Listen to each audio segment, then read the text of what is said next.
అత్యంత ఆదరణ పొందుతున్న number 1 premium range beauty products ARM Pearl Beauty. ఎందుకు టూ వీలర్ లోనే ప్రజల వద్దకు వెళ్ళాలనుకుంటున్నారు అసలు? కామన్ మ్యాన్ కి కామన్ గా వెళ్తేనే బాగుంటుంది. అందరూ కూడా ఖరీదైన కార్లలో ప్రజల వద్దకు అలా వెళ్ళి వచ్చారే తప్పితే ఎవరు కూడా ప్రజా సమస్యల కోసం వెళ్ళలేదు. ఎవరో చెయ్యలేదు కాబట్టి ఈ రోజు నేను హైలైట్ అవుతున్నానా అని అనిపిస్తుంది మీ మాటలు. ఇప్పుడు మనం ప్రజాస్వామ్యంలో ఉండి ప్రజల చేత ఎన్నుకోబడి ప్రజల దగ్గరికి వెళ్లకుండా ఎలా అంటే వారంలో ఎన్ని రోజులు ఇలా బైక్ లో ప్రజల వద్దకు వెళ్ళే ప్రోగ్రామ్ పెట్టుకున్నారు మేడం? 3 days అండి.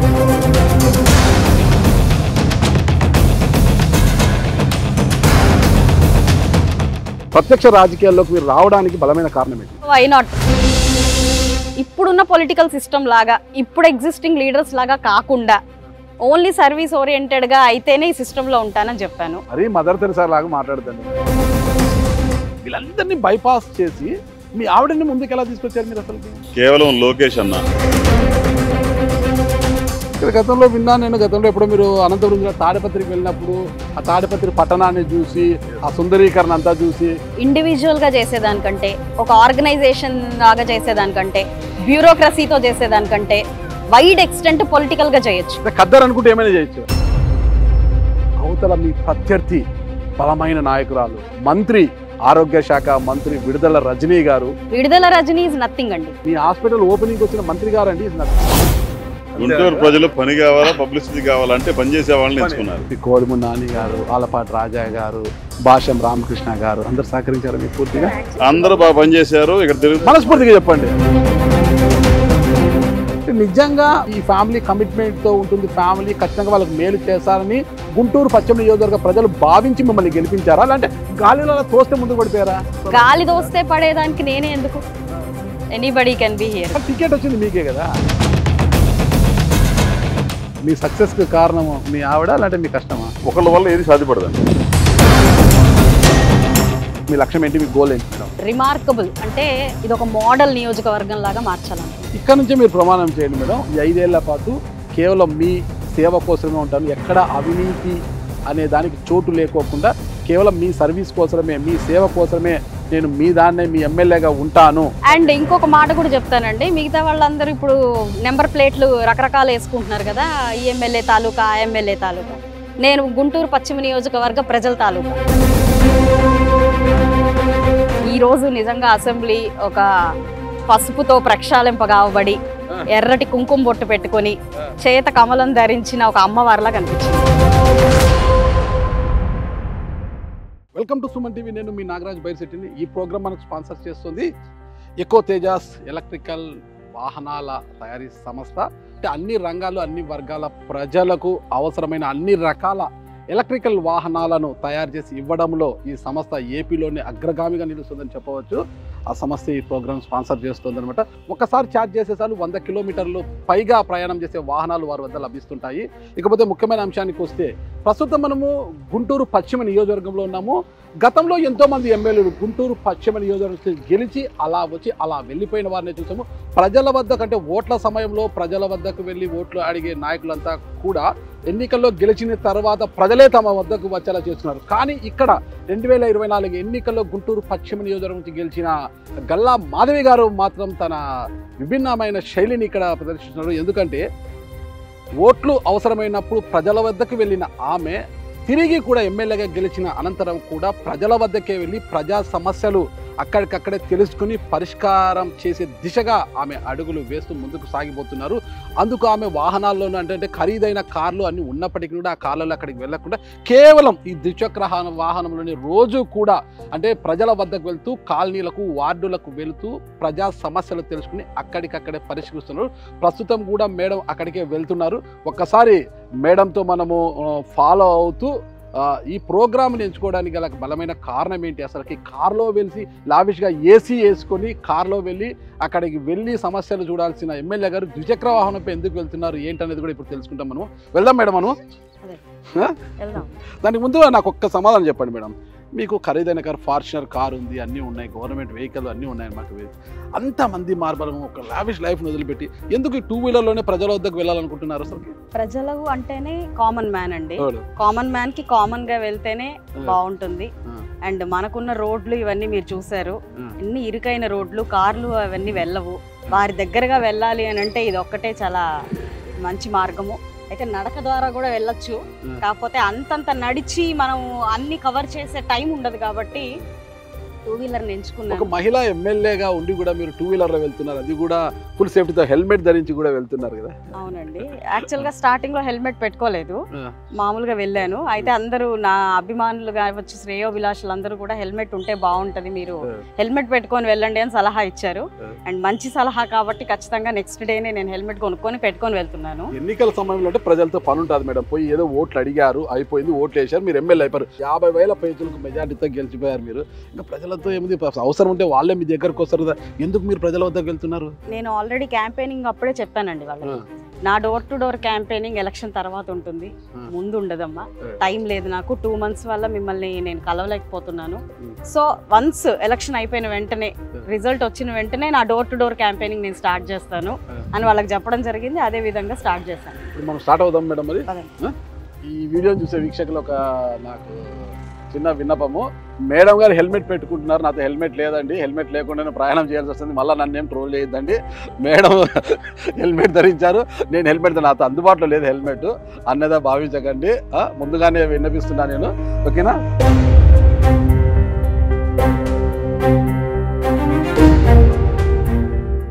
ఒక్క విషయం మేడం, గతంలో మంత్రులుగా పనిచేశారు, మహిళా మంత్రులు ఉన్నారు, ఎమ్మెల్యేలుగా ఉన్నారు, అందరూ కూడా ఖరీదైన కార్లలో ప్రజల వద్దకు ఎలా వెళ్ళి వచ్చారే తప్పితే ఎవరు కూడా ప్రజా సమస్యల కోసం వెళ్ళలేదు.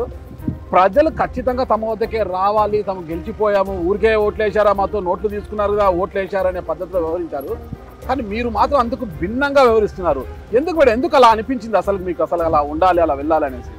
ప్రజల కోసం వచ్చానండి, వాళ్ళ కోసమే ఉంటాను, వాళ్ళ కోసం వెళ్తాను కాబట్టి. అంటే ఎవరో చెయ్యలేదు కాబట్టి ఈ రోజు నేను హైలైట్ అవుతున్నానా అని అనిపిస్తుంది మీ మాటలు. Okay okay okay.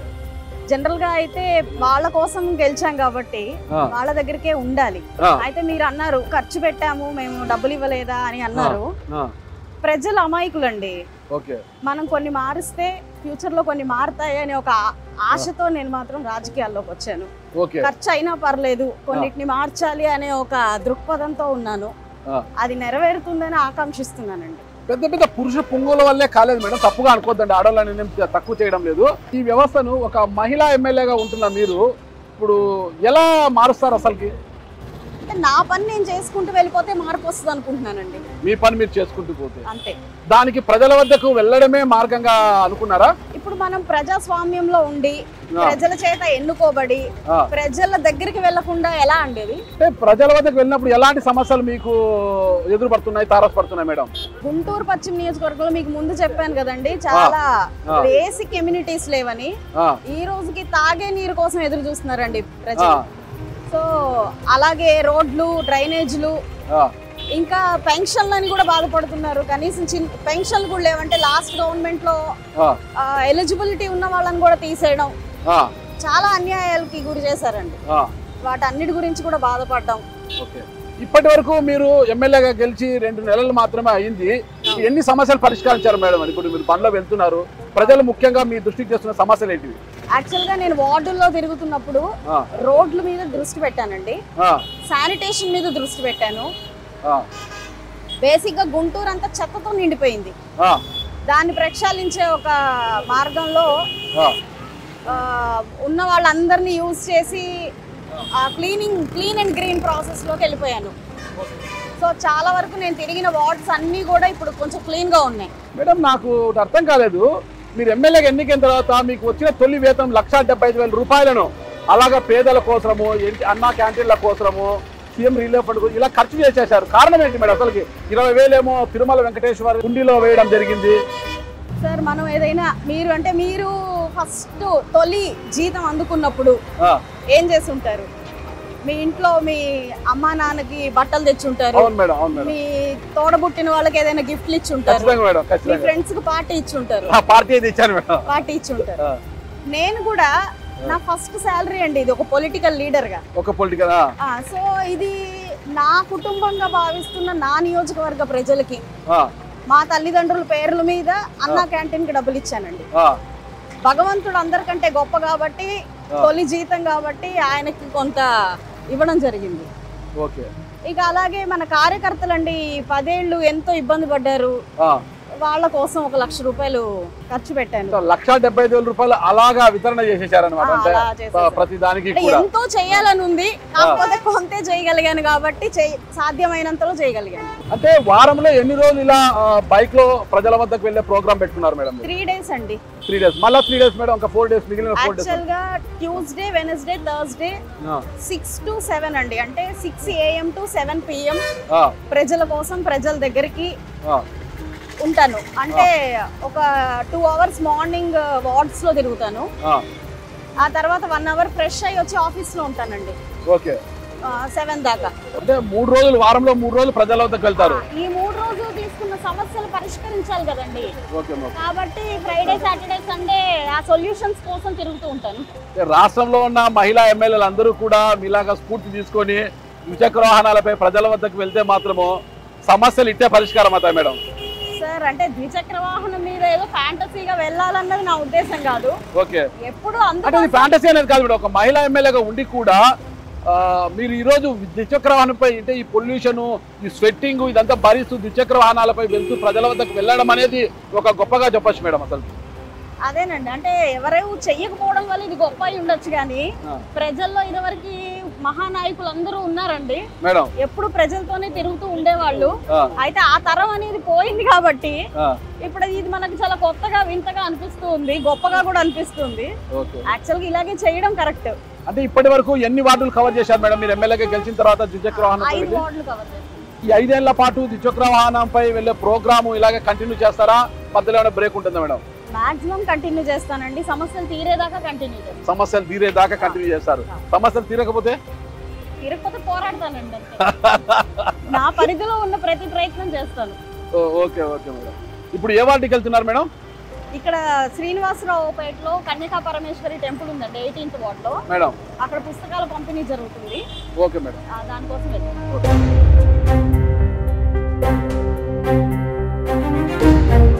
చూశారు కదా గుంటూరు పశ్చిమ నియోజకవర్గ ఎమ్మెల్యే గల్లా మాధవి గారి యొక్క స్కూటీ రైడింగ్. అంటే ఇక్కడ పుస్తకాల పంపిణీ కార్యక్రమం ఒకటి ఉంది. ఈ కార్యక్రమానికి తను ఒక ఎమ్మెల్యేగా కారులో వచ్చి అలా పుస్తకాలు పంపిణీ చేసి అలా వెళ్ళిపోవచ్చు. కానీ ద్విచక్ర వాహనం పైన అంటే రోజువారీ వార్డుల సందర్శనలో భాగంగా ఇక్కడికి ద్విచక్ర వాహనంపై వచ్చి పుస్తకాల పంపిణీ కార్యక్రమానికి హాజరయ్యారంటే తన సింప్లిసిటీని ఇలాగ అర్థం చేసుకోవచ్చు. అంటే ఏపీలో ఉన్న ప్రతి ఒక్క ఎమ్మెల్యే కూడా గల్లా మాధవి గారిని ఫాలో అవుతూ ఇలా ప్రజల వద్దకు కాలినడకతో కావచ్చు, ద్విచక్ర వాహనాలతో వచ్చి వారి సమస్యలను తెలుసుకుని అక్కడికి పరిష్కరిస్తే మాత్రము భారతదేశంలోనే ఆంధ్రప్రదేశ్ రాజకీయాల్లో మాత్రము ఏపీ ముందు వరుసలో నిలుస్తుందని చెప్పవచ్చు. అయితే ఇప్పుడు మేడంకి మరిన్ని కార్యక్రమాలు ఉన్నాయి కాబట్టి ఈ ఎపిసోడ్ ఇంతటితో ముగించి మళ్ళా మేడంతో కలిసి మరికొన్ని విషయాలు తెలుసుకునే ప్రయత్నం అయితే చేద్దాం మనము.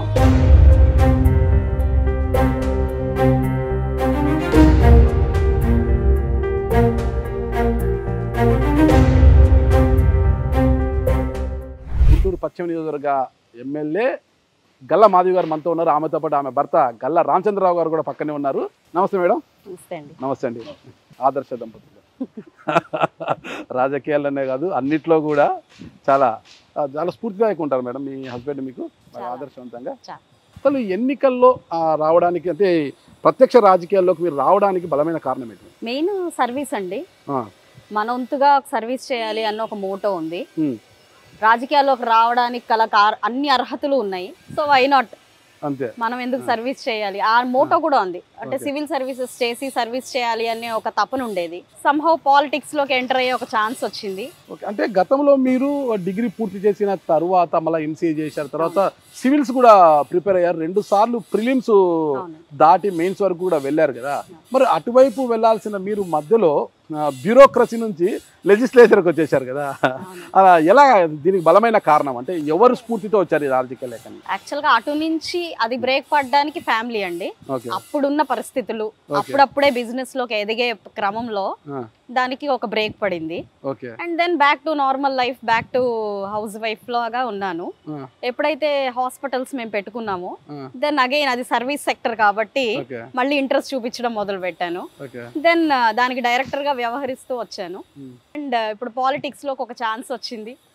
దెన్ వెంటనే మళ్ళీ నాకు ఆ సర్వీస్ ఓరియంటేషన్ ఉండడం వల్ల ఫర్ ద పీపుల్ ఏదైనా చేయాలి, ఒక ఛాన్స్ వచ్చింది కాబట్టి ఇప్పటికైనా ఏదైనా చేయాలి అనే ఒక సంకల్పంతో వచ్చానండి. అంటే మీరు అన్నారు హాస్పిటల్ వికాస్ హాస్పిటల్స్ ఏర్పాటైన తర్వాత దానికి డైరెక్టర్గా ఎండీగా ఉన్నారు మీరు. దానికి ముందు ఒక సాధారణమైన గృహిణి అన్నారు మీరు. ఒక సాధారణమైన గృహిణిగా ఉన్న గల్లా మాధవి గారు ఎమ్మెల్యేగా గెలిచి అసెంబ్లీలోకి అడుగు పెట్టినప్పుడు ఎలా ఉంది? అధ్యక్ష అని మొట్టమొదటిసారి ప్రమాణ స్వీకారం చేసిన తర్వాత అధ్యక్ష అని స్పీకర్ని సంబోధించినప్పుడు ఎలా ఉంది? మెయిన్ అండి, ఒక నియోజకవర్గ రిప్రజెంటేటివ్ గా అడుగు పెడుతున్నప్పుడు అంత విశాలమైన అసెంబ్లీని చూస్తున్నప్పుడు చాలా ఆనందంగా ఉంది. ఫస్ట్ పాయింట్ అంటే ఫస్ట్ ఎక్స్పీరియన్స్ నిజంగానే చాలా ఎక్స్ట్రాడినరీగా ఉంది. అండ్ దెన్ వన్స్ లోపలికి వెళ్ళిన తర్వాత నాకు ఎలా అనిపించింది అంటే ఎన్డీఏ ఫామ్ అయ్యి వెళ్ళగానే గడిచిన ప్రభుత్వంలో ఏదైతే ఇబ్బందికరంగా అనిపించిందో వాటన్నిటి నుంచి విముక్తి పొందాము మనము.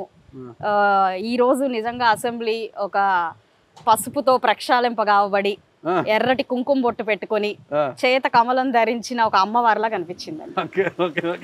ఎన్డీఏ కూటమి గురించి మొత్తం చెప్పేశారన్నమాట. అలా అనిపించింది నాకు, పసుపు అన్ని కూడా అలాగే అనిపించింది. అంటే ప్రజల కోసం నిలబడే ఒక దేవి లాగా కనిపించింది నాకు అసెంబ్లీ. ఆయన దేవుడిలాగా కనిపించారా ఆయన పాత్రుడు గారు? ఆయన పూజారండి. అంతేనంటారా? మరి దేవుడు ఎక్కడ? దేవుళ్ళందరూ ప్రజలేనండి. అంతే, మీకు ఓట్లు వేశారు కాబట్టి. మీరు చెప్పండి, అసలుకి ఈ ఎన్నికల్లో ముందు వరకు తీసుకుంటే తెర మీద లేరు, మీరు తెర వెనకే ఉన్నారు. తెర మీద అప్పటి వరకు ఉండింది ఎవరంటే కోవెలమూడి నాని గారు ఇక్కడ టికెట్ ఆశావులుగా ఉన్నారు. లాస్ట్ నిమిషంలో ఆలపాటి రాజా గారు వచ్చారు. 1 టౌన్ కార్పొరేటర్ సమత గారు కూడా బరిలో ఉన్నారు. ఇక భాషం రామకృష్ణ గారు కూడా పెద్ద ఎత్తున ప్రయత్నం చేశారు కదా. వీళ్ళందరినీ బైపాస్ చేసి మీ ఆవిడని ముందుకు ఎలా తీసుకొచ్చారు మీరు? అసలుకి మేము ఎవరిని ఏ స్థాయిలో ఉన్న వ్యక్తులను బైపాస్ చేస్తున్నాం అనేది తెలియదు మాకు. కేవలం లోకేష్ అన్న ఇచ్చిన అవకాశం మాకు చాలా పెద్ద బాధ్యతను మా మీద పెట్టారు. ఆ బాధ్యతని పూర్తి స్థాయిలో నిర్వహించి మంచి ఎలక్షన్ చేసి గెలిపించుకొస్తాను మాట ఇచ్చాం. మంచి మెజారిటీతో గెలిపించగలిగే అవకాశం ప్రజలు ఇచ్చారు. సార్, మీరు ఒక వ్యాపారవేత్త, ఒక రియల్టర్. మీరు రియల్ ఎస్టేట్ వ్యాపారంలో బాగా చాలా అగ్రగామి సంస్థ మీది. Shri Bhramarambika real estate projects ఉన్నాయి మీకు, చాలా అగ్రగామి. ఆ వ్యాపారాలు చేసుకోకుండా ఎందుకు రాజకీయాలకు రావాలనిపించింది? కానీ మీ ఆవిడని ఎందుకు ముందు పెట్టాలనిపించింది మీరు కాకుండా? ఇక్కడ నా ఒక్కరిదే సంకల్పం అయితే ఇది ఈ స్థాయిలో ఉండేది కాదు. మా ఇద్దరిది కూడా చాలా సమానంగా సర్వీస్ ఓరియంటేషన్ మైండ్ సెట్ మాది. ఫస్ట్ నుంచి కూడా ఆమె టీచర్గా వర్క్ చేస్తున్నప్పుడు, తర్వాత సోషల్ లైఫ్లో నేను బిజినెస్ చేస్తున్నప్పుడు కానివ్వండి, ఎప్పుడు సర్వీసులో చేస్తూనే ఉన్నారు. అట్ ద సేమ్ టైం మాకు కూడా సొసైటీ మీద కాన్షియస్గా ఉన్నాం మేము. ఎంత కాన్షియస్గా అంటే ఏదైనా లొకేషన్కి వెళ్ళినప్పుడు చాలా బాగా చేస్తే ఎందుకు మన ఏరియాలో చేయలేదు, ఆ చేయడానికి లోపం ఏంటి, నాయకత్వ లోపమా లేదంటే ఏంటి తెలుసుకుందాం, మనం బెంచ్ మార్క్ క్రియేట్ చేద్దాం. అది మాలో ఎవరైనా ఒకేలాగా ఆలోచిస్తాం కాబట్టి అవకాశం మాలో ఎవరికి వచ్చినా సమానంగా స్వీకరించి దాన్ని ముందుకు తీసుకెళ్ళాం. సార్, మీ ఆవిడ ఎమ్మెల్యే చేయాలనే ఆకాంక్ష మీకు ఎందుకు కలిగింది? దేంతో స్ఫూర్తి ఎక్కడ కలిగింది మీకు? 100% ఆమె సివిల్ సర్వెంట్ అయ్యి పీపుల్ సర్వ్ చేద్దాం ఉద్దేశం ఆమెది. ఎందుకంటే వాళ్ళ ఫాదర్ కూడా బాగా సెంట్రల్ గవర్నమెంట్ ఎంప్లాయ్ అవడంతో ఆయన కూడా చాలా బాగా సర్వీస్ చేస్తూ ఉండేవాళ్ళు. అక్కడి నుంచి ఆమె స్ఫేరణ పొందింది బాగా. సొసైటీలో నుంచి మేము చాలా పూర్ ఫ్యామిలీ నుంచి రావడం వల్ల నాకు కూడా పీపుల్ బాగా అంటే మాకు మేము ఎదిగే క్రమంలో ఎవరో మాకు డెవలప్మెంట్లో కొంతమంది సహాయపడ్డారు పీపుల్. అలా మనం కూడా 100 మంది సహాయపడగలిగే అవకాశం నాకు కూడా కావాలనిపించేది. అట్లా ఇద్దరికి కూడా సర్వీస్ కాన్షియస్ వల్ల ఆపర్చునిటీ వచ్చిందని మేము ముందుకు తీసుకెళ్ళాం. ఇక్కడ గతంలో విన్నాను నేను, గతంలో ఎప్పుడో మీరు అనంతపురం జిల్లా తాడిపత్రికి వెళ్ళినప్పుడు ఆ తాడిపత్రి పట్టణాన్ని చూసి ఆ సుందరీకరణ అంతా చూసి ఒకసారి అనుకోకుండా తాడిపత్రి వెళ్ళాల్సి వచ్చింది. అంటే తాడిపత్రి దగ్గర మా బాగా మంచి క్లోజ్ ఫ్రెండ్స్ మిత్రులు వాళ్ళు ఉండటం వల్ల తాడిపత్రి విజిట్ చేసినప్పుడు ఒక నార్మల్ మున్సిపాలిటీ అంటే మేము ఇక్కడ నుంచి ఆంధ్రాలోంచి ఆలోచించేవాళ్ళమి, రాయలసీమ బాగా వెనకబడిన ప్రాంతం, అక్కడ సరైన ఇన్ఫ్రాస్ట్రక్చర్ ఉండదని భావించేవాళ్ళమి. మాది పొన్ను హోమ్ టౌన్ అవడం చేత మాది బాగా ప్యాడీ బాగా బిజినెస్ సెంటర్ మాది. అయినా కూడా తాడిపత్రి బాగా అడ్వాన్స్గా కనబడింది మాకు. ఎందుకంటే మున్సిపాలిటీ ఆఫీసు ఒక ఇవాళ చాలా సెక్రటేరియట్ రేంజ్లో కనబడుతూ ఉంటుంది. ప్లస్ రోడ్లు కానీ డివైడర్లు కానీ చాలా బాగా ఇన్ఫ్రాస్ట్రక్చర్ బాగా డెడికేటెడ్గా డెవలప్ చేశారనిపించింది. అలా మన జేసీ సోదరులు అలా బాగా ఇన్స్పిరేషన్గా చేసే నాయకులు ఉన్నారు సొసైటీలో అనిపించింది. దాన్ని మాకు కొంచెం ఇన్స్పిరేషన్గా ఫీల్ అయ్యి మేము మా కాన్స్టిట్యున్సీ కూడా బాగా డెవలప్ చేయాలనిపించింది. అప్పుడే రాజకీయాలకు రావాలనుకున్నారా? అంటే ఏంటంటే సార్, ఆ. ఇండివిజువల్ గా చేసేదానికంటే, ఒక ఆర్గనైజేషన్ లాగా చేసేదానికంటే, బ్యూరోక్రసీతో చేసేదానికంటే వైడ్ ఎక్స్టెంట్ పొలిటికల్ గా చేయొచ్చు. ఓకే వీటన్నిటికి ఒక లిమిటేషన్ ఉంటుంది. ఓకే. పొలిటికల్ సిస్టమ్ కి ఈ కాన్స్టిట్యున్సీ అనుకుంటే కంప్లీట్ ఖద్దర్ అనుకుంటే ఏమైనా చేయొచ్చు. డెవలప్మెంట్ లో మీరు ఏదైతే అనుకుంటున్నారో అది చేయడానికి ఎక్కువ స్కోప్ పొలిటికల్ సిస్టమ్ లో ఉంటుంది. కాబట్టి ప్రజలకు నిజమైన మంచి నిజంగా చేయాలనుకుంటే పొలిటికల్ సిస్టమ్ ద్వారానే అవుతుంది. కాబట్టి అది బాగా ఎక్స్పీరియన్స్ అయ్యాం. కాబట్టి ఓకే. ఎక్స్పీరియన్స్ ఎక్కడ అయింది ఎక్స్పీరియన్స్? ఇప్పుడు ఏదైనా చెయ్యాలనుకోండి, అవుట్ ఆఫ్ సిస్టమ్ దాటి మనం రాలేము. ఓకే. పొలిటికల్ సిస్టమ్ అయితే వీ కెన్, మా వాడికి కొంచెం ఈ రోజు ఇక్కడ రోడ్లు వేయలేదు, మీరు కొంచెం చూడండి, ఎప్పటి నుంచో రోడ్లు వేయకుండా ఉన్నారు, మీరు వెయ్యాలి అని ఈ రోజు నేను వార్డులో తిరిగి అడుగుతున్నప్పుడు ఎవ్రీబడి ఈజ్ రెస్పాండింగ్. అదే నేను ఒక కామన్ మ్యాన్ గా ఒక ఆర్గనైజేషన్ రన్ చేస్తున్నాను, లేదంటే జస్ట్ ఒక బ్యూరోక్రాట్ గా నేను వాళ్ళని తీసుకెళ్ళలేను. ఒక పొలిటికల్ సిస్టమ్ కాబట్టి ఈరోజు ప్రజలందరూ నన్ను డైరెక్ట్ గా వచ్చి మాకు ఇది కావాలని అడగగలుగుతున్నారు. ఇంత పెద్ద చెప్పే కన్నా ఎన్ని కోట్లు మన దగ్గర ఉన్నా కూడా రాజకీయం అని ఒక్క పలుకుబడి మన పక్కన ఉందంటే ఏమైనా చేయొచ్చు అంటారు? పలుకుబడి కాదండి. అంటే రాజకీయం అంటే రాజకీయ నాయకుడికి ఎన్ని కోట్లు, టాటా బిర్లాలు, ఆదానీలు, అంబానీలు అయినా కూడా వాళ్ళతో ఎన్ని డబ్బులు చేసుకోలేరు అనుకోండి. డైరెక్ట్ సర్వీస్ లో మీరు డైరెక్ట్ సర్వీస్ లో ఒక హోదా అనేది ఉంది. ఇక్కడ పొలిటికల్ సెంట్రిక్ కాబట్టి పొలిటికల్ అనేది ఉంది కాబట్టి మనకి ప్రజలు కోరుకున్నది పొలిటిక్స్. ప్రజలు బ్యూరోక్రాట్స్ ని కోరుకోరు. ఎనీబడీ కెన్, ఆర్గనైజేషన్స్ ఇవి ఉండాలి, అవి ఉండాలి, ఈ ఎన్జిఓ ఉండాలి, ఆ ఎన్జిఓ ఉండాలని కోరుకోరు. ఇండివిజువల్ గా ఎవరికి కెపాసిటీ ఉండదు చేయడానికి. ప్రజలు ఎన్నుకొని కోరుకునేది ఒక పొలిటికల్ లీడర్ ని మాత్రమే. సో లీడర్ మీరు కావాలని మీ హస్బెండ్ అన్నప్పుడు మీకు ఎలా అనిపించింది? మెయిన్ సర్వీస్ ఒక్కటే నా ఓరియంటేషన్ అండి. నేను ఒక ఇంట్రెస్ట్ ఉండిందా? సరే వెళ్దాం రాజకీయాల్లోకి, మా హస్బెండ్ కోరుతున్నారు కదా అంటే నేను ఒకటే చెప్పాను, ఇప్పుడున్న పొలిటికల్ సిస్టమ్ లాగా, ఇప్పుడు ఎగ్జిస్టింగ్ లీడర్స్ లాగా కాకుండా ఓన్లీ సర్వీస్ ఓరియంటెడ్ గా అయితేనే ఈ సిస్టమ్ లో ఉంటానని చెప్పాను. మరి మదర్ తెరెసా లాగా మాట్లాడదండి మేడం. Very clear. నేను అలా అయితేనే ఉంటానని చెప్పాను మేడం. ఇప్పుడున్న పొలిటికల్ సిస్టమ్ లో కష్టం మేడం. అంటే మేబీ ఒక 5 years తర్వాత మళ్ళీ ఇంటర్వ్యూ చేసుకుందాం మనం. దెన్ మదర్ తెరెసా లేకపోవచ్చు. ఏదో ఈ రోజు బతికి చెడిన కుటుంబము అంటారు మీ హస్బెండ్ వాళ్ళది. అంటే వాళ్ళ తాతల కాలంలో మంచిగా ల్యాండ్ లాడ్స్, మీ చుట్టూ ఉన్న వారికి కొన్ని ఆశలు ఉంటాయి మేడం. అలా కాదండి, కోరికలు తీర్చాలి. అలా కాదు. బతికి చెడ్డ కుటుంబం అనే మాట చాలా గర్వంగా ఉంటుంది. జనాలు పీక్కు తినే కుటుంబం అని అనిపించుకునే కంటే బతికి చెడ్డ కుటుంబమే చాలా గర్వకారమైంది. ఆ గర్వాన్ని మేము ఎలాగైనా పొందుతాం ఒకవేళ ఇఫ్ ఎట్ ఆల్ మీరు అన్నది జరిగితే. సర్వీస్ నేను ప్రజలకు చేసేస్తాను, నేను ఒక మదర్ తెరెసా లాగా ఉండాలనుకుంటే మీరు అనొచ్చు. కానీ మీ చుట్టూ ఉన్న వాళ్ళు ఉంటారంట, మీరు ఎమ్మెల్యే అయ్యారు కాబట్టి మేము ఇంత సంపాదించుకోవాలి, ఏదో ఒకటి చేసుకోవాలి, వర్కులు చేసుకోవాలి, బెదిరించాలి, ఏదో చేసుకోవాలంటారు. వాళ్ళందరినీ మీరు సాటిస్ఫై చేయలేరు కదా. చుట్టూ ఉండే వాళ్ళు అంటే ఎవరండి? మీ కార్యకర్తలు కావచ్చు, మీకోసం పని చేసిన వాళ్ళు కావచ్చు, ఎవరైనా కావచ్చు. ఎవరైనా వాళ్ళ ప్రజలు వాళ్ళ కోసం బ్రతకాలి.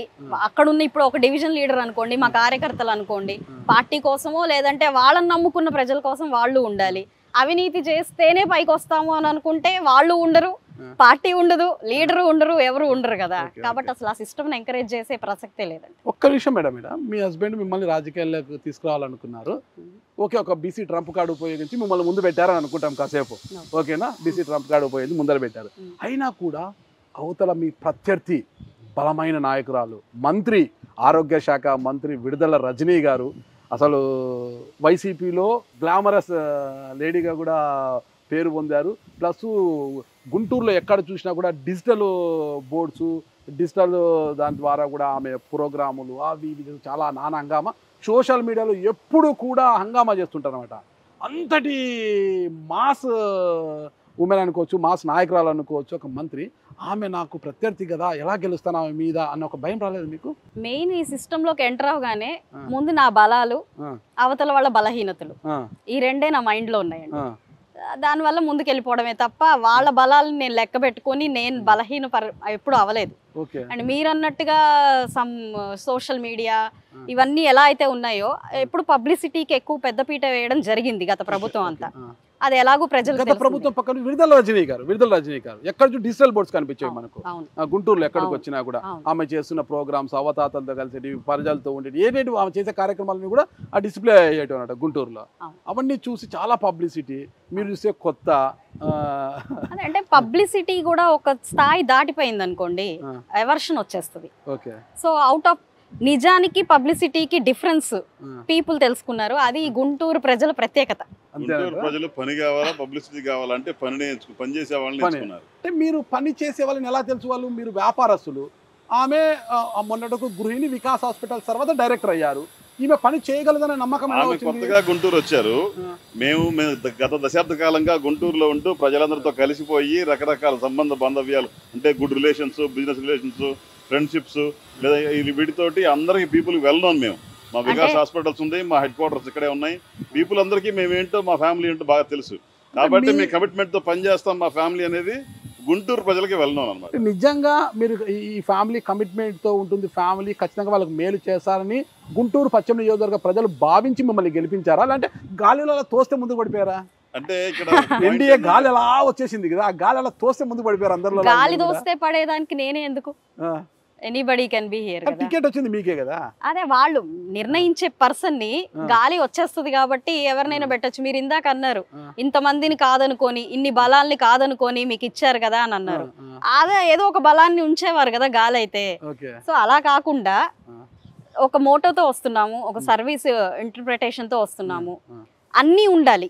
ఇప్పుడు మీరు ఒక ధనంతోనే పాలిటిక్స్ అయిపోదు. చాలా మంది ధనవంతులు ఉన్నారు సొసైటీలో. ధనం మూలం ఇదం జగత్. చాలా మంది ఉన్నారు, ఖర్చు పెట్టగలిగే వాళ్ళు ఉన్నారు, ఈ సిస్టమ్ లోంచి రాగలిగే వాళ్ళు ఉన్నారు. బట్ వాళ్ళకి టికెట్ రాలేదు.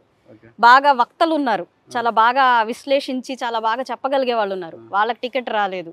మీరు అన్నారు క్యాస్ట్, బీసీ చాలా మంది ఉన్నారు. నేను ఒక్కదానే ట్రంప్ కార్డ్ కాదు, వాళ్ళకి రాలేదు. కానీ రెండు ఇక్కడ న్యాయం చేయొచ్చు. ఇక్కడ మీ హస్బెండ్ కమ్మ సామాజిక వర్గము, అలా కాంబినేషన్ కూడా ఉన్నారు. ఇక్కడ బీసీకి న్యాయం చేసినట్లు అవుతుంది, సొంత సామాజిక వర్గం కమ్మకు న్యాయం చేసినట్లు అవుతుంది. మీరనే కాంబినేషన్ కూడా ఉన్నారు, ఆశించిన వారు ఉన్నారు. Okay, at the same time only service oriented, ఇవేవి లే, ఓన్లీ సర్వీస్ ఉంది. సో ఏ ఒక్కటి ఉన్నా సాధ్యపడేది కాదు. మాకేంటంటే మా లక్ అండ్ మా ఎబిలిటీస్ ఏంటంటే అన్నీ ఉన్నాయి. సో ఇది గాలి అని అనుకుంటే 50,000 పైగా రాదు. అన్ని ఉన్నప్పుడు ఆ పార్టీ మిమ్మల్ని అనౌన్స్ చేయాలనుకున్నప్పుడు కొంత అమౌంట్ చూపించమనింది, అందరికీ అడిగిందిలేండి ఎంత అమౌంట్ ఖర్చు పెద్ద చూపించారు. మీ దగ్గర అప్పుడు లిక్విడ్ క్యాష్ లేకపోతే మీ హస్బెండ్ యొక్క పార్ట్నర్ నెల్లూరు జిల్లాకు చెందిన ఆయన వచ్చి కొంత మనీ చూపించారు. అడగాలి. ఇక్కడ బయట అపోహలు 1000 ఉంటాయి. ఇందాక మీరు క్వశ్చన్స్ లో కూడా ఆమెకి ఈమెకి డిఫరెన్సియేషన్ పాయింట్ ఆఫ్ వ్యూలో మిమ్మల్ని ఎందుకు ఎంచుకోవాలని అడిగారు. దాని తర్వాత మీ గెలుపులో మీ పాత్ర ఉందా అంటే మా పాత్ర మొత్తం లేదు. మా గెలుపులో తెలుగుదేశం కార్యకర్తలు చాలా బలంగా పనిచేశారు, జనసేన బాగా పనిచేశారు, బీజేపీ కార్యకర్తలు బాగా పనిచేశారు. జనరల్ గా వేవ్ స్ట్రాంగ్ గా ఉంది. అట్ ద సేమ్ టైం మా ఎఫర్ట్స్ ఉండటం వల్ల మెజారిటీ డబుల్ గా వచ్చింది. కోవెలమూడి నాని గారు వీళ్ళందరూ మీకు పూర్తిగా సహకరించలేదు, అందరూ బాగా పనిచేశారు. ఇక్కడ తెలుగుదేశం చెప్పండి 100% చెప్తున్నా నేను, మనస్ఫూర్తిగా 100%. మీరు చూడండి, ఎనీ వీడియో చూడండి, ఎనీ మూవ్మెంట్ చూడండి, ప్రతి కార్యక్రమం చూడండి. ఆశించి భంగపడ్డారు ఇక్కడ అలాంటి బాధతో మీకు సహకరించలేదంటారు. ఇక్కడ అలాంటి వారు ఎవరూ లేరు. ఖచ్చితంగా ప్రతి ఒక్క కార్యకర్త తెలుగుదేశం గానీ, జనసేన గానీ, బీజేపీ గానీ ప్రతి ఒక్కళ్ళు బాగా కష్టపడి పనిచేయడం వల్ల మాత్రమే మంచి మెజారిటీ వచ్చింది. ఇందాక మీ క్వశ్చన్ కూడా ఆగిపోయింది. ఇక్కడ పార్ట్నర్ డబ్బులు లిక్విడ్ అని ఇవన్నీ పుకార్లో భాగంగా మాత్రమే మీ దాకా రీచ్ అవుతుంది తప్ప మమ్మల్ని డబ్బులు చూపించమంటాం గానీ లేదా బయట తెచ్చి వాళ్ళ ముందు పెడతారు కానీ ఇలాంటి ఏం జరగలే. వెరీ క్లియర్ గా మేము ఎలక్షన్ చేసాం. ఒక్కసారిగా విడుదల రజనీ గారి మీద గెలిచిన తర్వాత మీకు ఏమనిపించింది మేడం? అసలు నేను ముందు నా అభ్యర్థి ఎవరున్నారు అన్నది నేను కన్సిడరేషన్ లో చూడలేదు. మీకు ఇందా చెప్పాను, నా బలం అవతల వాళ్ళ బలహీనత. అవతల వాళ్ళ బలహీనత ఏంటి? ఆ బలహీనత వైఎస్ జగన్మోహన్ రెడ్డి గారు. విడుదల రజనీ ఇస్ నథింగ్ అండి వాస్తవానికి చెప్పాలంటే. మీరు నా స్పీచ్ ఓపెనింగ్ వచ్చిన మంత్రి గారు అండి నథింగ్ అంటారు మీరు? అదేనండి, క్యాండిడేట్ గా ఆవిడ మంత్రి, ఆవిడకి ఇవ్వాల్సిన రెస్పెక్ట్ ఇచ్చాము, ఇన్వైట్ చేసాము, అది వేరేనండి. మీరు క్యాండిడేట్ గా అడుగుతున్నారు. క్యాండిడేట్ గా నా ఎదురుగా ఎవరున్నా నేను అసలు అది మైండ్ లోకి తీసుకోలేదు. మీరు నా పాత ఎప్పుడైనా వీడియోస్ మీకు కుదిరితే చూడండి. నేను ఎప్పుడు కూడా ప్రభుత్వాన్ని టార్గెట్ చేశాను తప్ప వాళ్ళ ప్రభుత్వ విధి విధానాల్ని మాట్లాడాను తప్ప నా అభ్యర్థి ఎవరు, ఆవిడ పర్సనల్స్ ఏంటి, ఆవిడ ఇదేంటి అదేంటి అని నేను ఎప్పుడు మాట్లాడలేదు. ఆవిడ చాలా కొత్త గుంటూరు వెస్ట్ కి, ఆవిడకి అసలు ఏమి తెలియదు. గుంటూరు వెస్ట్ ఎందుకు వచ్చారో కూడా నాకు తెలియదు. పని సో ఏంటంటే ఇక్కడ ఎలా విన్ అవుతారు అనుకుని వచ్చారో నాకు తెలియదు. సో అభ్యర్థి ఎవరైనా సరే, అభ్యర్థి ఎవరైనా అయి ఉండొచ్చండి. నేను అభ్యర్థిని ఎప్పుడు మైండ్ లో పెట్టుకోలేదు. పలానా వ్యక్తిని పలానా మంత్రిని ఓడిస్తున్నానని అసలు పెట్టుకోలేదు. నాకున్న యాడెడ్ అడ్వాంటేజ్ అయితే ఒకటి, ఆవిడ విపరీతమైన అవినీతి పరురాలు అవడమే నా అడ్వాంటేజ్. ఏం అవినీతి చేశారు ఆవిడ?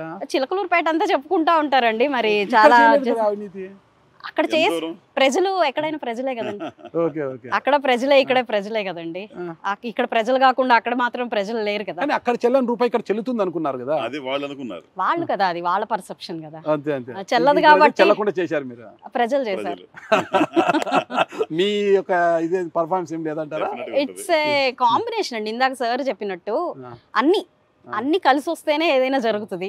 అది అందరి కృషి ఉంది కాబట్టి జరిగింది. చెప్పండి, మీ కోలిము నాని గారు, ఆలపాటి రాజా గారు, భాష్యం రామకృష్ణ గారు అందరు సహకరించారు మీకు పూర్తిగా? సార్ యాక్చువల్గా ఏంటంటే మీరు అన్నట్టుగా ఎక్స్పెక్ట్ చేశారు.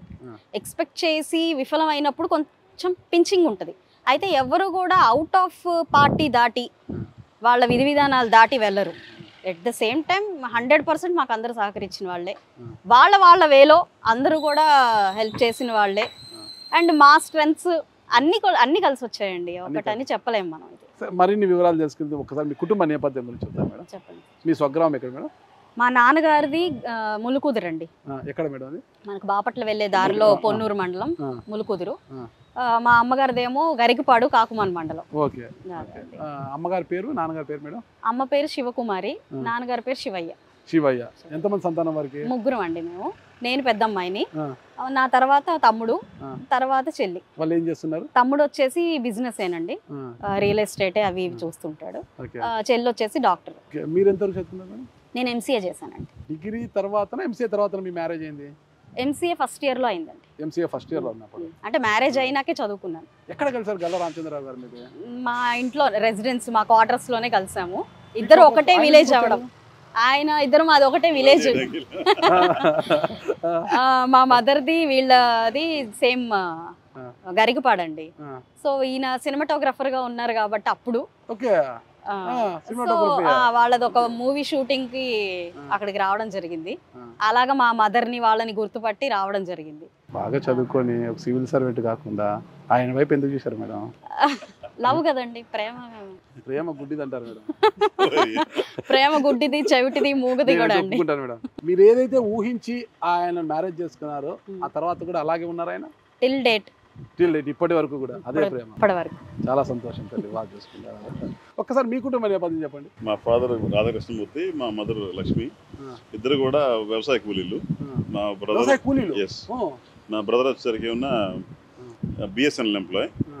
నేను డిగ్రీ అయిపోయిన దగ్గర నుంచి హైదరాబాద్లో చిన్న చిన్న జాబులు చేసుకుంటా. 1200 రూపాయలు హెచ్బిఎల్ ఫ్యాక్టరీ అనే దాంట్లో జాబ్ చేస్తా.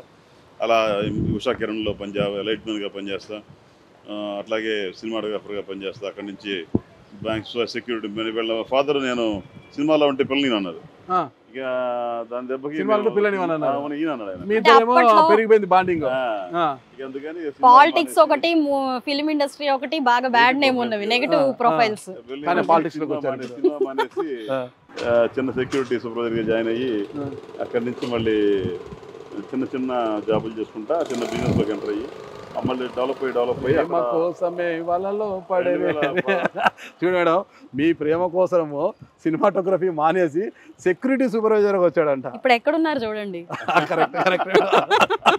ఇప్పుడు ఎక్కడున్నారు మేడం? ఎమ్మెల్యే గారి భర్త? లేదండి, శ్రీ బ్రహ్మరా టౌన్షిప్స్ ఎండి, వికాస్ హాస్పిటల్స్ ఎండి అండి. అంతేనంటారా? ఎమ్మెల్యే గారి భర్త కాదా? లేదు, 100% హోదా కదా మేడం? లేదండి, అది హోదా అవదు. ఓకే, ఎవరి హోదా వాళ్ళదే. మీరు ఎవరు? నేనండి, నేను గల్లా మాధవి. గల్లా మాధవి ఎవరు? Wife of Ramachandrarao. Okay okay okay. MLA of Guntur west కాదా? అది నెక్స్ట్ అన్నమాట. ఫస్ట్ ఏదైనా కూడా first wife of Galla Ramachandrarao. చాలా సంతోషం మేడం మీ దంపతులు ఇలా. సరేనండి, మీరు నాన్న అమ్మ వ్యవసాయ కూలీలు. నేను వినపడ్డాను మీ తాతగారి హయాములో పెద్ద ల్యాండ్ లార్డ్స్ చాలా మందికి కూడా చాలా సర్వీసెస్ చేసిన వాళ్ళు ఎన్నో వాటికి భూములను అమ్మి అప్పట్లోనే గుర్ర బండిలో తిరిగేవారు. మీ ఫ్యామిలీ అంతా కూడా ఎక్కడికి వెళ్ళాలన్నా పెద్ద పెద్ద గుర్ర బండిలో తిరిగేవాళ్ళు. చాలా పెద్ద జమీందారుల ఫ్యామిలీ. ల్యాండ్స్ అన్ని పోయిన తర్వాతనే ఈ పరిస్థితి వచ్చింది అన్నారు కదా, మళ్ళీ ఎలా మీరు బౌన్స్ బ్యాక్ అయ్యారు అసలుకి? మాకు మా గ్రాండ్ ఫాదర్ అయినా మా ఫాదర్ అయినా మేమైనా మాకు ఒకటే ఏంటంటే పని చేయటం, ఆ పని పర్ఫెక్ట్గా చేయటం మీద శ్రద్ధ ఎక్కువ ఉంటుంది.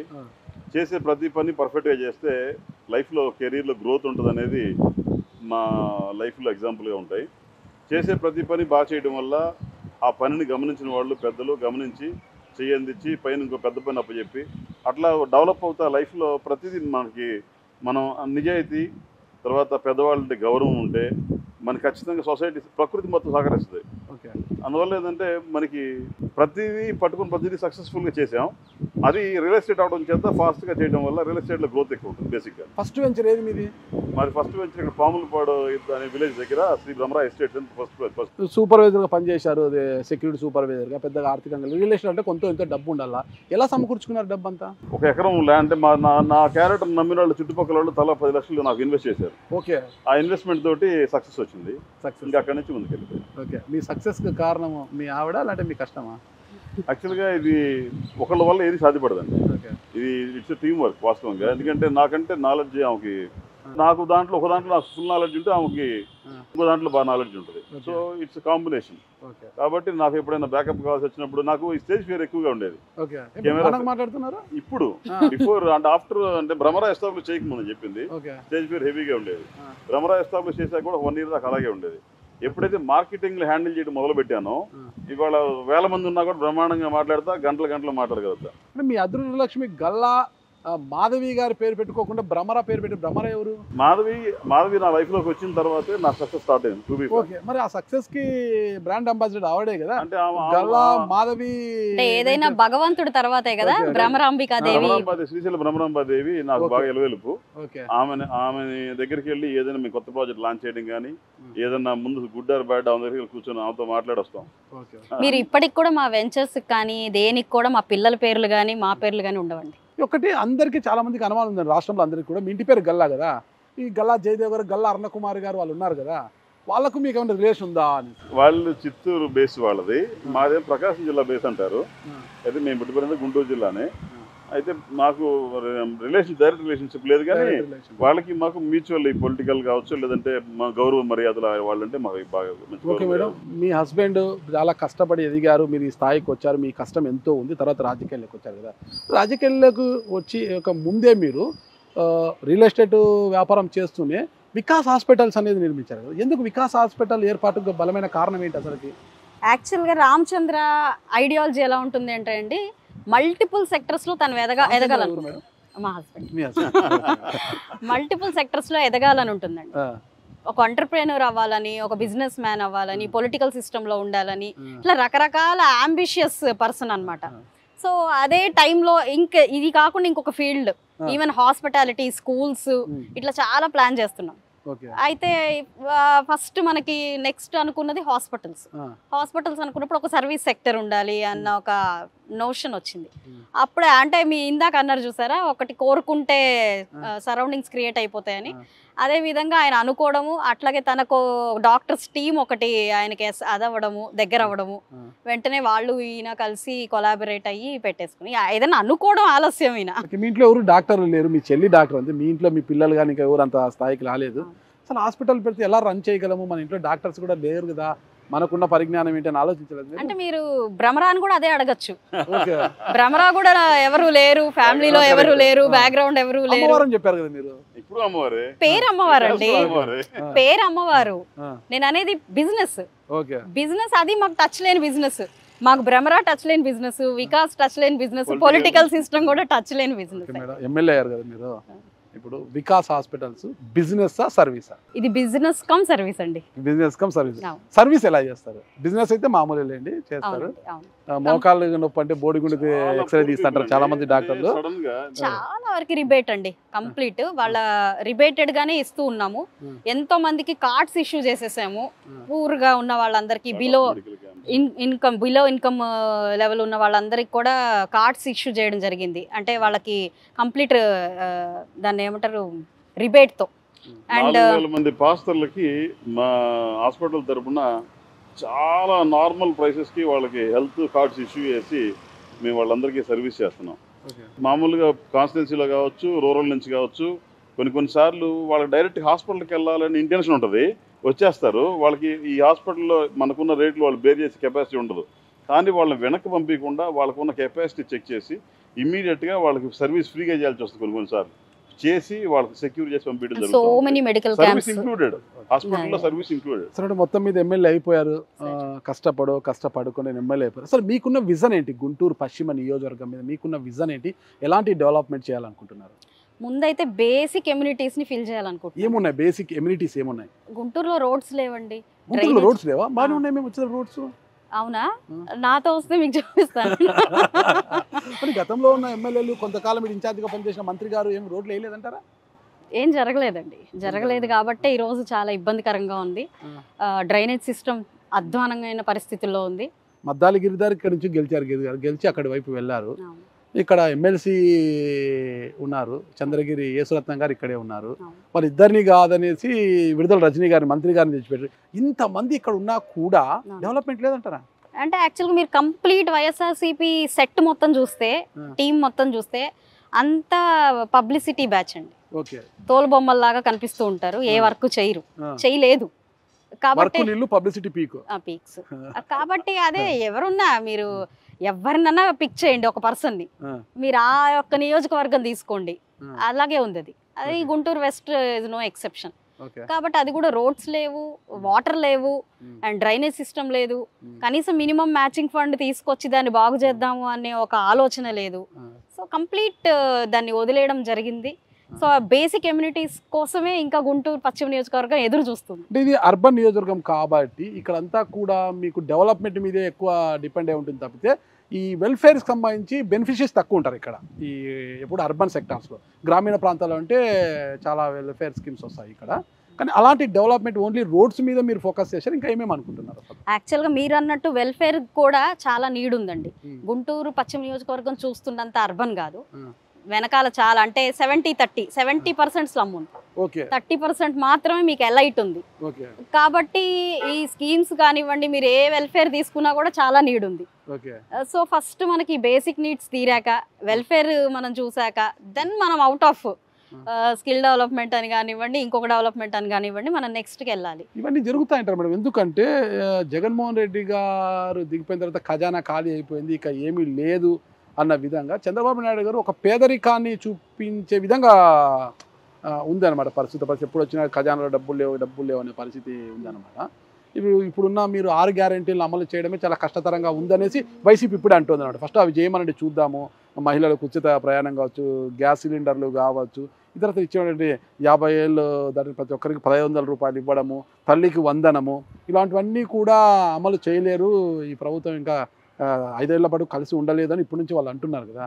మరి ఈ పరిస్థితుల్లో మీరు ఇవన్నీ చెప్తున్నారు, ఎలా చేస్తారు అసలుకి?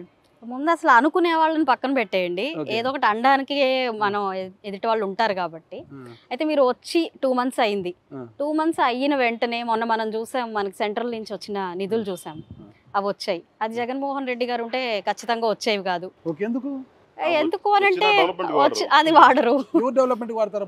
డెవలప్మెంట్ ఇప్పుడున్న ఎన్డీఏ గవర్నమెంట్ మాత్రమే డెవలప్మెంట్ వాడరు. మీరు కాంబినేషన్ అండి, ఏం లేదు. ఫస్ట్ మనకి ఎన్డీఏ కాంబినేషను, అండ్ మీరు ఏ నియోజకవర్గంలో తీసుకున్నా కూడా ప్రజలకి ఎంతో కొంత చెయ్యాలి అని వచ్చిన వాళ్ళే ఉన్నారు. కొత్త వాళ్ళు 88 మంది ఉన్నారు. కంప్లీట్గా ప్రజల కోసం సర్వీస్ చెయ్యాలి అన్న మోటోతో చాలా స్ట్రిక్ట్గా ఉండేవాళ్ళు ఉన్నారు. ఆ కాంబినేషన్ ఏదైతే ఉందో ఖచ్చితంగా ప్రజలకు మంచి జరుగుతుంది. మీరు అంటున్న ఈ డెవలప్మెంట్ అన్నారు కదా, 100% అది అవుతుంది. అలాగే మీరు ఆ 6 సూపర్ 6 పథకాలు అన్నారు, ఇప్పటికే మీరు చూశారు. డిఎస్ఐ కానివ్వండి, మిగతా అన్నీ కూడా స్టార్ట్ అయిపోయినాయి. ఇంక మిగిలినవి కూడా అవి షార్ట్ పీరియడ్లో స్టార్ట్ అయిపోతాయి. ఇక్కడ నుంచే మీరు ప్రమాణం చేయండి మేడం. ఈ 5 ఏళ్లలో నేను ఎమ్మెల్యేగా గెలిచాను, నన్ను ఆశీర్వదించి అసెంబ్లీకి పంపించారు. ఈ 5 ఏళ్ల పాటు కేవలం మీ సేవ కోసమే ఉంటాను, ఎక్కడ అవినీతి అనే దానికి చోటు లేకోకుండా కేవలం మీ సర్వీస్ కోసమే, మీ సేవ కోసమే నేను మీ దాన్నే మీ ఎమ్మెల్యేగా ఉంటాను అని ఒక్కసారి ప్రమాణం చేసే ఎమ్మెల్యే. అండ్ ఇంకొక మాట కూడా చెప్తానండి, మిగతా వాళ్ళందరూ ఇప్పుడు నెంబర్ ప్లేట్లు రకరకాలు వేసుకుంటున్నారు కదా, ఈ ఎమ్మెల్యే తాలూకా, ఆ ఎమ్మెల్యే తాలూకా. నేను గుంటూరు పశ్చిమ నియోజకవర్గ ప్రజల తాలూకా. సో వాళ్ళకి ఏదంటే అది, వాళ్ళ కోసమే ఏదైనా. So Galla Madhavi's for Guntur West people అండి. మీకు అవినీతి, అక్రమాలు, ఎక్సెట్రాలు అసలు మన క్యారెక్టరైజేషన్ లో లేవు. సో అవి ఎప్పుడు రావు. ఒకవేళ వస్తే ఏం చేస్తారు చెప్పండి? వస్తే ఏం చెప్తారు చెప్పండి? అవి రావండి. వచ్చాయి రావు అని నాకు ఎలా వస్తాయి? అంత ఖచ్చితంగా ఎలా చెప్పగలరు రాజకీయ నాయకులు మేడం? ఎప్పుడైతే వచ్చాయి అని అనుకుంటే మళ్ళీ ఇంటర్వ్యూకి నేను రెడీ. అంతేనా? వచ్చే గ్యారెంటీ ధైర్యంగా వెళ్ళి 100%. మీకు మీడియా ముందు చెప్తున్నాను కదా, మళ్ళీ ఇంటర్వ్యూకి నేను రెడీ. మళ్ళీ ఇదే మాట చూడండి, కాంట్రవర్సీ ఏదన్నా మీద ఆరోపణలు వస్తే నేను ఇంటర్వ్యూ అడుగుతాను, ఖచ్చితంగా ఇవ్వలేదంటే నేనే కెమెరా ముందుకు వచ్చి చెప్తాను, ఇలా ఇంటర్వ్యూ ఆ రోజు ఇస్తానన్నారు, ఈరోజు ఆరోపణలు వస్తున్నాయి ఆవిడ మీద, కానీ నాకు ఇంటర్వ్యూ ఈయన అంటున్నారు, మీరే చెప్పండి దీని గురించి అనేసి, నేను తీర్పు మీరే చెప్పండి అని మీ ముందుకు వస్తానండి మళ్ళీ కూడా. ఓకే, మీ ఫైనల్ ఒక అల్టిమేట్గా మీ లక్ష్యం ఏంటి, మీ గోల్ ఏంటి మేడం? మెయిన్ ఇది ఒక రిమార్కబుల్, అంటే గుంటూరు వెస్ట్ నియోజకవర్గం ఇలా ఉంటుంది అన్నట్టుగా నేను చూపించాలనుకుంటున్నాను. అంటే బేసిక్ కమ్యూనిటీస్ దాటి ఇది ఒక మోడల్ నియోజకవర్గం లాగా మార్చాలనుకుంటున్నాను. సో దానికి ఎంత దూరమైనా, ఎంత కష్టపడాలైనా నా వంతుగా యాజ్ ఎన్ ఎమ్మెల్యే నేను ఎంతవరకు చేయగలుగుతానో అంతవరకు చేయాలనుకుంటున్నాను ఫర్ ద పీపుల్. ఇక్కడున్న చాలా చాలా థింగ్స్ ఉన్నాయండి, ఎంప్లాయ్మెంట్ థింగ్స్ కానివ్వండి, ఉమెన్ ఉన్నారు, ఎంపవర్మెంట్ లేకుండా ఉన్నారు, ఇవన్నిటి ఆల్ ఆస్పెక్ట్స్లో నాదంటూ ఒక మార్క్ వేసుకోవాలనుకుంటున్నాను గుంటూరు వెస్ట్. ఆ మార్క్ అది ఏంటి? అది ఒకటి, ఇది గుంటూరు పశ్చిమ నియోజకవర్గం, ఇది గల్లా మాది ఎమ్మెల్యే గల్లా మాది మార్క్ పాలన అని చూపించడానికి ఒక్క అంశం ప్రధానంగా ఏం చేయాలనుకుంటున్నారు? ప్రతి అంశం అండి, ఒక అంశం కాదు. ఇప్పుడు గుంటూరు పశ్చిమ నియోజకవర్గంలోకి వస్తే రోడ్ల సమస్య ఉండదు, డ్రైనేజ్ సమస్య ఉండదు, వాటర్ సమస్య ఉండదు, భవిష్యత్తులో ఎంప్లాయ్మెంట్ సమస్య ఉండదు. ఈ 5 ఏళ్లలో ఉమెన్ ఉంటే ఉమెన్ ఎక్కడ ఎంప్లాయ్మెంట్ లేకుండా ఉండరు ఈ 5 ఏళ్లలో. నేను రేపే జరిగిపోతుంది, ఎల్లుండి జరిగిపోతుంది అని చెప్పను, ఈ 5 ఏళ్లలో. సో గుంటూరు పశ్చిమ నియోజకవర్గానికి వస్తే 0 కంప్లైంట్ ఉంటుంది. కేంద్ర సహాయ మంత్రి పెమ్మసాని చంద్రశేఖర్ గారితో ఎలా ఉంది మీకు అనుబంధం? చాలా అద్భుతం అండి, మంచి మాకు అంటే గుడ్ రిలేషన్, మంచి ఎంపీ వచ్చారు మాకు. మా ఇప్పుడు నేను చెప్పిన మా ఆకాంక్షలకి అనుగుణంగా మాకు ఎప్పుడు సహాయ సహకారాలు అందించే ఒక ఎంపీ వచ్చారు. ఆయన మీకు బలం అయ్యాడు అంటారు ఎన్నికల్లో? చాలా బలం. ఆయన ఒక గొప్ప వ్యక్తి. మా ఇక్కడ ఎంపీగా రావటం నిజంగా ఈ గుంటూరు కాన్స్టిట్యున్సీలో ఉన్న అందరు ఎమ్మెల్యే అభ్యర్థులకు కూడా ఆయన చాలా పెద్ద బలం. ఖచ్చితంగా ఆయన కేంద్ర మంత్రి అవడం కూడా అందరికీ అదృష్టం కూడా. పర్టికులర్ గా చాలా డెడికేటెడ్ గా ఉన్నారు, అన్ని వర్క్ చేయడానికి చాలా సిన్సియర్ గా ఉన్నారు. మేము ఎలాగైతే సిన్సియర్ గా ఆలోచిస్తున్నామో ఆయన అదే స్థాయిలో అంతకంటే ఎక్కువ స్థాయిలో సిన్సియర్ గా ఉండే వ్యక్తి మాకు ఎంపీగా రావడం వల్ల ఇక్కడ డెవలప్మెంట్ కూడా ఎక్కువ స్కోప్ ఉంది. గతంలో మీ పార్టీ నుంచి గెలిచి వైసీపీలోకి చేరిన మద్దాలి గిరి గారు ఇప్పుడు వైఎస్ఆర్ కాంగ్రెస్ పార్టీకి రాజీనామా చేశారు, తిరిగి పసుపు కండువా కప్పుకోవాలని ఉవ్విల్లుడుతున్నారంట, మీరు ఆహ్వానం పలుకుతారా? అన్నారు కదా, అది అవునో కాదో తెలిస్తే మేము ఆహ్వానం పలికేదేం లేదు. అక్కడ అధిష్టాన నిర్ణయం ఒప్పుకోవాలి కదా ఏంటండి, లోకల్ ఎమ్మెల్యే ఒప్పుకోవాలి కదా, ఏదైనా అధిష్టాన నిర్ణయం అండి. అధిష్టాన నిర్ణయమే మీరు క్షీరోదారేమో అంతే. ఓకే, ఫైనల్ గా ప్రజలకు ఏం చెప్పదలుచుకున్నారు మీరు? ప్రజలు గడిచిన 10 ఏళ్లలో చాలా ఇబ్బందులు పడ్డారు, మంచి ప్రభుత్వం వచ్చింది, ఎన్డీఏ కూటమి గెలిచింది, ఒక నిబద్ధత గల నాయకులు వచ్చారు. అయితే కొంచెం సంయమనం పాటించాలి. ఒక్క రోజులో 2 నెలల్లో మీరు అనుకుంటున్నట్టు 100% మార్పు అనేది రాదు. ఈ 5 ఏళ్లలో ఖచ్చితంగా మీరు ఏ కోరికలు అయితే కోరుకొని, ఏ ఆశ అయితే పెట్టుకొని ఎన్డీఏ కూటమిని గెలిపించారో అవి 110% నెరవేరుతాయి. కాబట్టి కొంచెం పేషెన్స్. నెరవేరకపోతే ఏం చేస్తారు? నెరవేరకపోతే మొన్న నెరవేరకపోతే ఏం జరిగింది? 2029లో పోయి ఓట్లు అడగరా? ప్రజలు అనేవాళ్ళు ఎప్పుడైనా ఏ డెసిషన్ అయినా తీసుకోవడానికి రెడీగా ఉంటారు. మొన్న తీసుకున్నారు, రేపు తీసుకుంటారు, అది వాళ్ళ ఇష్టం, నిర్ణయం వాళ్ళకే ఉంటుంది. భవిష్యత్తులో ఇక్కడ విడుదల రజనీ గారికి స్థానం ఉండదు అనే విధంగా పాలన ఉంటుందని ఆయన సూచించొచ్చా? ఏ ఇతరత్ర పార్టీకి ఉండదు అంటున్నాను. అక్కడ విడుదల రజనీ కావచ్చు, లేకపోతే ఇంకొకరు కావచ్చు. టీడీపీ ఇది ఏదైతే కంచు కోట అని అంటారో అది కంచు కోటగానే మిగిలిపోతుంది. ఆ కోటకు రాని గల్లా మాధవి గారేనా? అది ప్రజల ఇష్టం. ప్రజల ఇష్టం. మీకు ఎంతమంది సంతానం మేడం? ఇద్దరండి, ఒక పాప బాబు. పాప ఏం చేస్తారు? పాప 9th క్లాస్ అండి, బాబు 3rd క్లాస్. నాకు తెలుసు మేడం, మీరు ఒక సాధారణ గృహిణి అని విన్నాను, కానీ ఇంట్లో వంట చేసి 15 సంవత్సరాలు పైగా అయిందంటే పాపం ఆయనకు మీ చేతి వంట తినక చాలా ఇబ్బంది పడుతున్నాడు. అలా ఏం లేదండి, ఎప్పుడు ఖాళీ దొరికినా చేస్తా ఉంటాం. అంతేనా?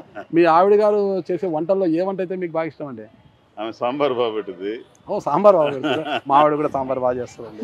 అన్ని బాగా నచ్చుతాయి. నాన్ వెజ్ బాగా చేస్తుందా? ఏం పర్వాలేదండి, ఏం అనరు కానీ చెప్పండి. ఎమ్మెల్యే గారికి భయపడద్దండి. ఏం బాగా చేయదు అని అడగండి. ఏం బాగా చేయదో చెప్పండి. ఆన్సర్ లేదు. ఆన్సర్ లేదా?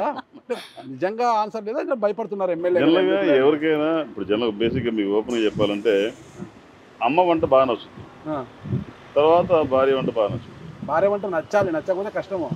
అంటే ఇక్కడ కొన్ని సార్లు అనిపించింది మరి మమ్మ వండింది అనిపించింది, అప్పుడు ఇంకొంచెం ఇంకా నెక్స్ట్ సూపర్ లెవెల్ అనిపించింది. భార్యలు అమ్మని చూసుకుంటారు అయితే. డెఫినెట్ గా. Okay okay. అలా చూసుకున్నప్పుడు భార్య నిజంగా ప్రేమిస్తారు.